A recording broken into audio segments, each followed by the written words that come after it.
Welcome to Strong Her Blueprint, the podcast for women ready to get strong, feel amazing, and ditch the diet BS for good. I'm Des Schnell, weight loss coach, strength enthusiast, and a mom who knows balancing fitness, food, and real life doesn't have to suck. If you're tired of starting over, cutting out carbs, and forcing workouts you hate, you are in the right place. We're keeping it simple, sustainable, and actually fun. Let's get into it.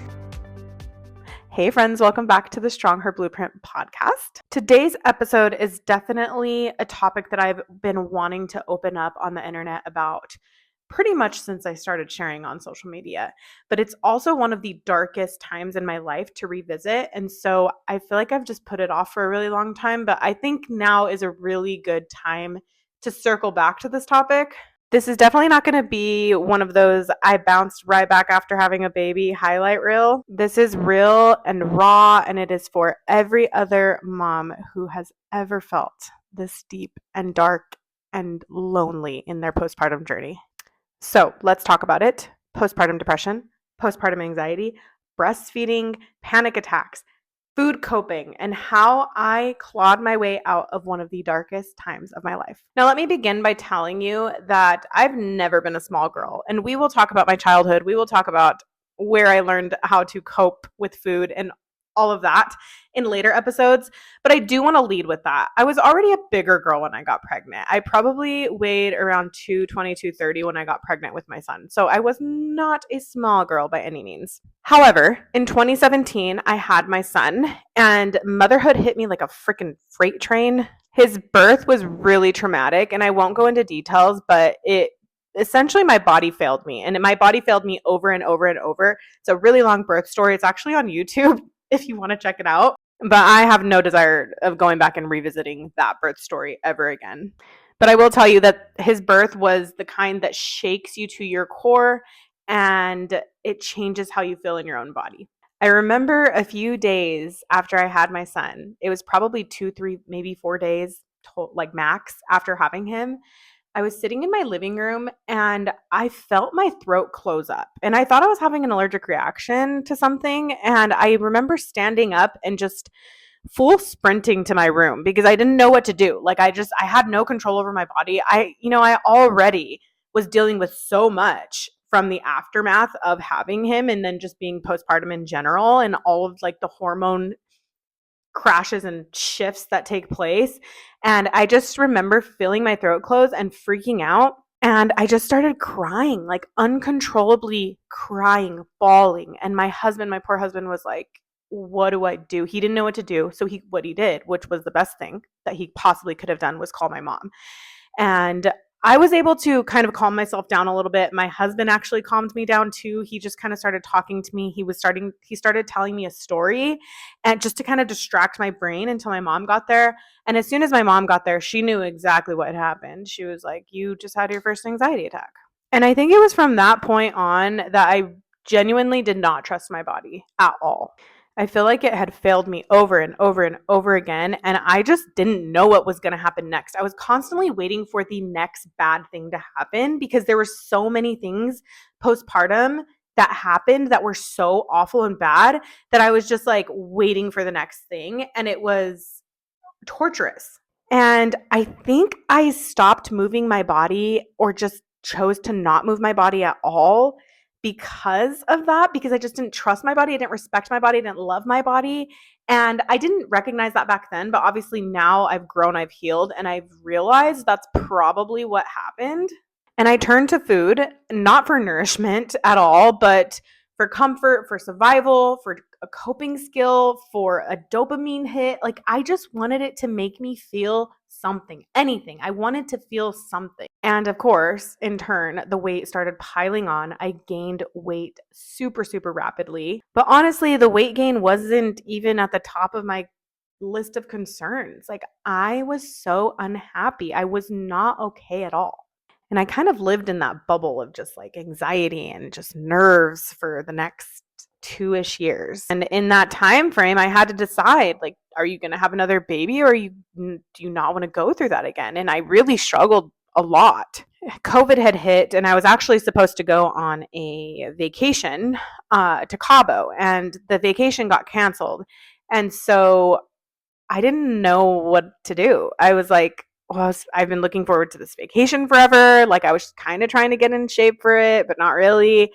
But I was just really hoping that vacation was going to solve something in my head for me. And when it got canceled, I didn't know what to do. So I was like, well, we might as well just start trying for another baby. And so that's what we did. Now, my second pregnancy was hard because I think I weighed around 270 pounds at the beginning of that pregnancy. And I gained a lot of weight during it. My daughter was almost 11 pounds at birth, and I weighed over 300 pounds when I had her. Obviously, with being in a bigger body while you're pregnant, your pregnancy is not going to be as enjoyable. I had the worst pelvic pain ever, the weakest pelvic floor ever. I was miserable. I could barely walk. I wanted her out of me. Stat. I mean, I think that's how we all feel when we're pregnant, but it was just a really miserable pregnancy. I dealt with headaches the whole time.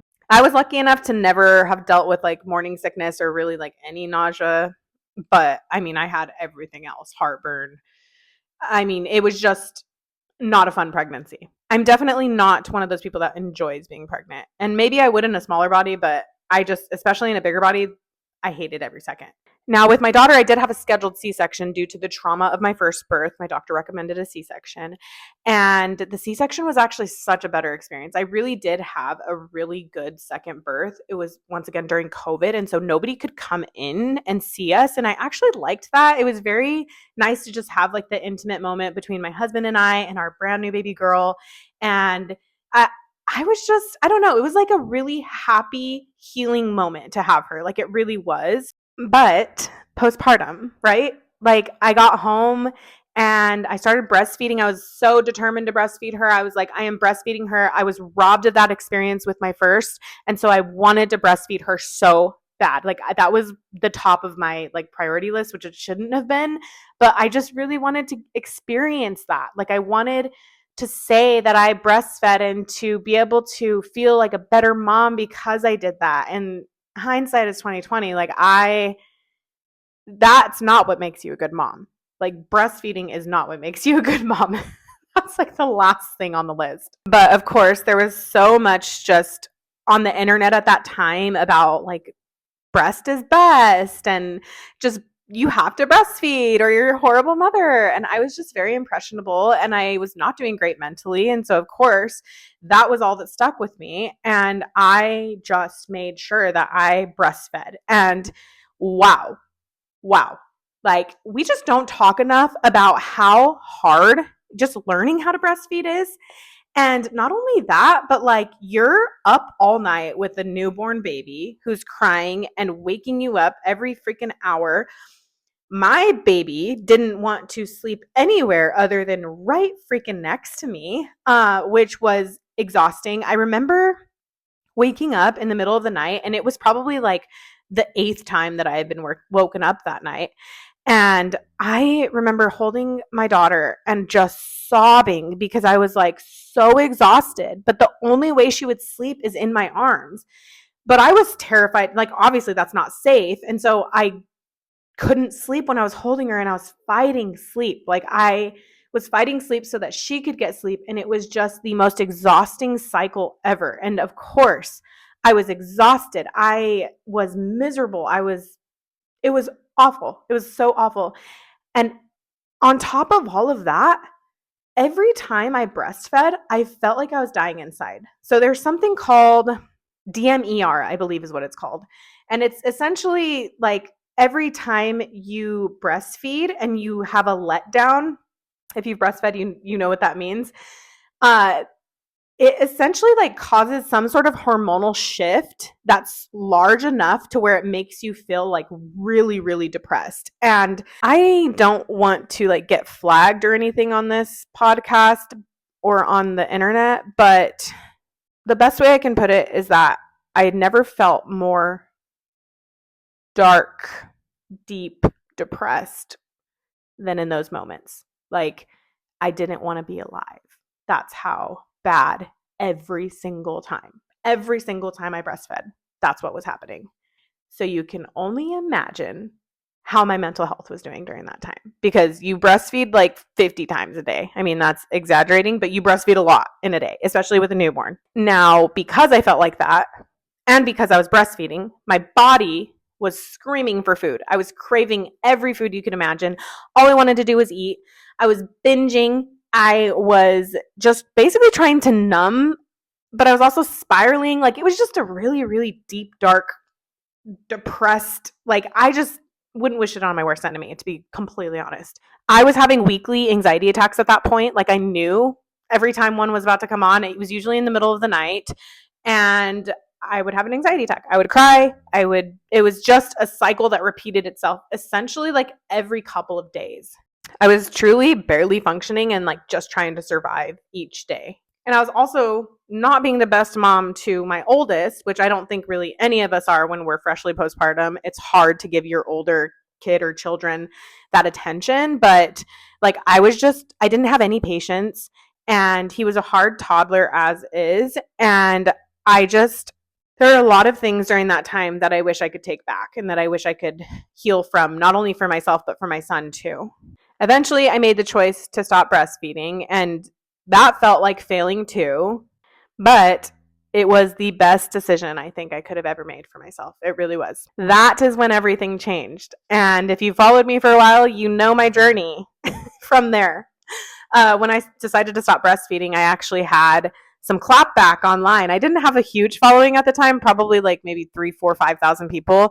But I do remember I had some clapback with deciding to stop breastfeeding. And I remember it really affected me greatly. Like I really had to work through that mentally because I felt people judging me, and I was like feeling like I was a bad mom. So if you were one of those people that judged me for deciding to stop breastfeeding for mental health reasons, like you can fuck right off, honestly. But I will say that is when everything changed. That's when I started taking small steps. I really didn't know what I was doing as far as weight loss is concerned, but I just kept trying. Like I kept trying new things. I would find something online and I would try it. And then I would find something else online and I would try it. And then I would ask Google. And then I would just do research, right? Like I really, really fully immersed myself in just learning how to lose weight and strength training. I started strength training. I started going to the gym, which was honestly my saving grace. It still is my saving grace every single day. Starting to move my body again and starting to fuel my body differently while also doing the inner work, because that's the most important part. That was what finally clicked and worked for me. And like I said, I've struggled with my weight my whole life. It wasn't just postpartum, but it was either heal and get better altogether, not just one area, but all the areas, or continue to get more and more depressed and lead myself down a path that I don't even want to know what would have looked like. That was almost 3 years ago. It would have been this coming September is going to be 3 years that I decided to stop breastfeeding and also decided to start my weight loss journey. I've lost over 70 pounds, yes, but it's taken me 3 years to do it because there was a lot of inner work that had to be done, right? There was a lot of learning that had to be done.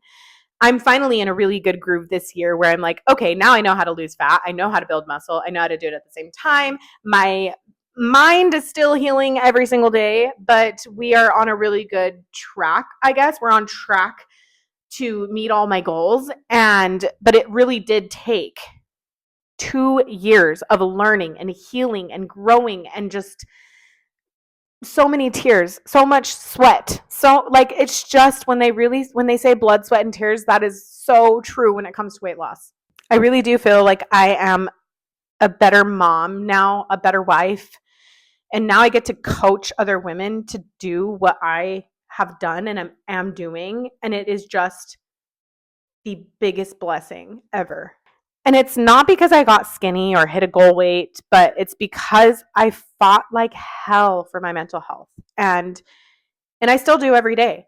And when you do that and actively choose that, like it just makes you a stronger, better person every single day. Like every single day you're choosing yourself. And so every single day you are becoming stronger and just better in all areas. Postpartum was definitely the darkest season of my life. And no one talks about how long it can last. Like, really, my daughter is 4.5 years old. And also, why do we not admit when we're just not okay postpartum too? Because it should be more accepting, you would think. So, if you're listening to this podcast and you are also in a dark place, I really want you to know that you're not alone. I know how lonely and isolating postpartum can feel, but there's nothing wrong with you. There really isn't. There's nothing wrong with you. You're not broken. And this chapter does not define you.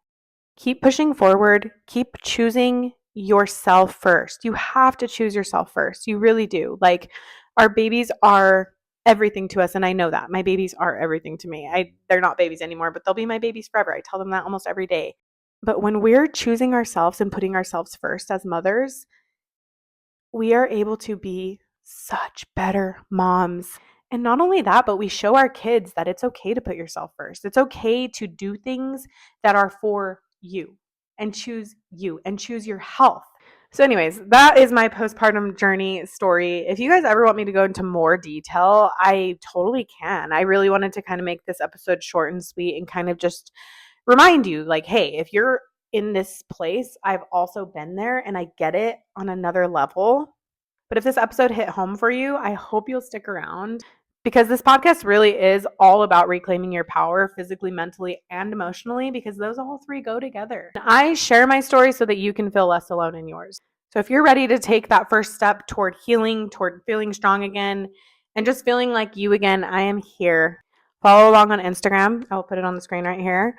TikTok, YouTube. I'm on all the things now.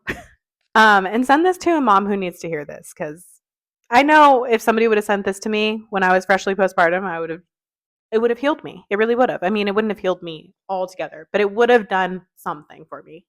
And remember, you are not broken. You are not behind. You are one decision away from becoming stronger. Love you guys.